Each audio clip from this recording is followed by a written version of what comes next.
tao ko, nandiyan ko ba kaya sa loob na malaking bahay at malawak na bakuran, mataas at pader, di na balikiran, at nakapin ang mga mamahalin sa sakyan. Mga bantay na lagi bulong ng bulong, wala namang kasal pero marami ang nakabaro. Lumakas man ang ulan ay walang butas ang bubo, mga plato kutsara na ikilala ang totoo at ang kalimusin ng gatas na nasa kahon. Kahit na hindi pasko sa lamesa ay may hamon, ang sarap sigurong manira sa bahay na ganyan. Sabi ba nila ay dito mo rin matatagpuan ang tao na may-ari ng isang upuan na pagkakatao'y pinag-aagawan. Kaya naman hindi na ito pinagkakawalan, kung makikita ko lang siya ay laki sa sigawan.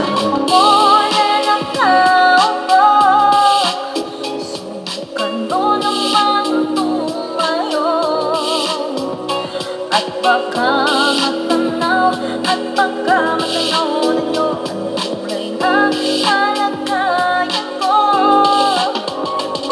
Mawalang galang na po sa taong nakaupo. Alam nyo bang patakal ng bigis namin ay di punuan? Dingding ng bahay namin ay pinatagpitag pero sa kapi ay sobrang init at tumutunaw na yelo na di kayang bilis upang ilagay sa inom. Pinapulong tubig sa lumatang uling-uling-uling, gamit ang panggarong na inanod lamang sa estero na nagsisintilis na sa umami. Ang ba ang aking inanamay kayaman ng isang padero na nagagamit ang pag-ang-angkin ang makisungkit, pero kulang na kulang pa rin. Unang na tulisin ang 50 pesos sa pagkakasyahin. Di ko alam kung talagang maraming harang o mataas lang ang bakal ko, nagbubulag-bulagan lang po kayo. Dahil sa dami ng pera nyo, walang doktor na makapagpapalinaw ng mata nyo. Kaya huwag ka masyadong halata, bato-bato sa langit.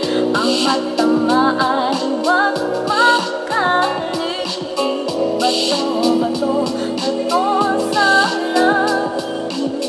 Ang matama ay huwag masyadong halata, huwag ka masyadong